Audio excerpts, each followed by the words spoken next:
কোনো কাজ কি তুমি ঠিক মতো করতে পারো না? তোমার সমস্যাটা কোথায়? সরি বেবি, নেক্সট টাইম আর এরকম ভুল হবে না। আমি বুঝি না, তোমারে কিছু বললেই তুমি সরি বলে আমার ঝগড়া করার মুডটা নষ্ট করে দাও। কারণটা কি বলো তো? তাইলে শোনো, এক জঙ্গলে এক হাতি আর এক গাধার সাথে তুমুল ঝগড়া হচ্ছিল। ঝগড়ার কারণ হয়েছে গাধা বলতিছে আকাশের রং লাল আর হাতি বলতিছে আকাশের রং নীল। অনেকক্ষণ ঝগড়া হওয়ার পর দুজন মিলে সিদ্ধান্ত নিল বাঘের কাছে নালিশ দিবে। বাঘের কাছে তারা দুজন গেল, বাঘ সবকিছু শুনলো, শুনে বাঘ হাতিকে সাজা দিল। তখন হাতি বলল, আমি তো সত্য কথা বলছি আকাশের রং নীল, তাহলে আমাকে সাজা কেন দিলেন? তখন বাঘ বলতিছে, তুই জানিস ও গাধা, তাইলে তুই ওর সাথে তর্ক কেন করতে গেলি? তার মানে কি বলতে চাও আমি গাধা?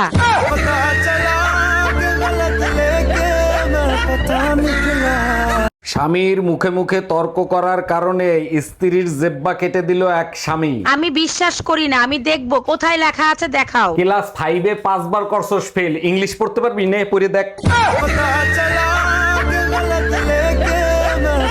ভাবি, ভাই যে বয়সে বিয়ে করছে আমারও তো সেই বয়স হয়েছে, আমার বিয়ে দাও না কেন? অবশ্যই বিয়ে দেব যদি একটা প্রশ্নের উত্তর দিতে পারো। আমি বিয়ে করার জন্য সব প্রশ্নের উত্তর দিতে রাজি আছি। সব পাখি আকাশে উড়ে, ডিম পাড়ে নিচে, বলো তো কোন পাখি বাচ্চা দেয়? ভাবি, এয়ার হোস্টেস। জি ভাবি, এক্ষুনি নিয়ে আসতেছি।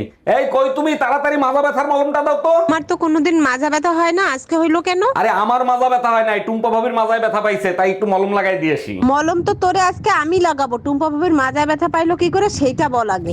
हम इसका पति है, हमको सिर्फ फांसी का सजा चाहिए।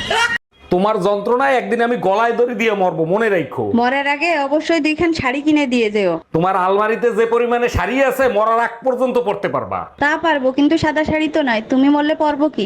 हम इसका पति है, हमको सिर्फ फांसी। জানো আজকে না একটা মজার ঘটনা ঘটছে। কি ঘটনা গো? আর আমি সদরে যামু, সেঞ্জি দুইটা বইছি, এই সময় দুইটা মাই আইছে। পরে তারপরে আমি এই মায়েরা কইতাছে যে হ্যাঁ রে কই হে আগে বো, হ্যাঁ রে কই হে আগে বো, মানে কেউ আমার লগে বয় না। পরে কি করছো? পরে আমি কইতাছি আফা, আপনারা যখন কেউ আমার লগে বই পারছেন না, তো একটা কাজ করেন, আমি মাঝখানে বই, আপনারা দুইজন দুই পাশে বন। পরে পরে দুইজন দুই পাশে বইছে। এই শীতের মধ্যে শীতও লাগলো না, আমার একটু আরামও লাগলো। তোর আরামের কুষ্টি গিলে দাঁড়া। আব্বাজান জলদি আসেন, বিদেশি মাল নিয়ে আসছি। কি জামাই, তুমি মদ খাও, তাও আবার শ্বশুরের সাথে খাবা? সব সময় তো খাই না, যখন আপনার মেয়ে গালিগালাজ করে তখন একটু খাই। বিয়ের আগে তো বলো নাই তোমার যে মদের নেশা আছে। বিয়ের আগে আপনিও তো বলেন নাই যে আপনার মেয়ে দজ্জাল। কি হয়েছে তোমার? আব্বা আমাকে বাড়ি থেকে বের করে দিছে। কেন? ভাইয়ার সঙ্গে ঝগড়া বাঁধছিল, ভুল করে মুখ দিয়ে কুত্তা বের হয়ে গেছিল। ঠিকই তো আছে, তুমি মুখের মধ্যে কোথা ঢুকাই নিয়ে বসেছিলে কেন? হ্যাপি বার্থডে দিলু, জন্মদিনের শুভেচ্ছা রইলো। তোরে তো দাওয়াত করি নাই, তুই আইছিস কেন? নে কেক খেয়ে দেখ কেমন হইছে।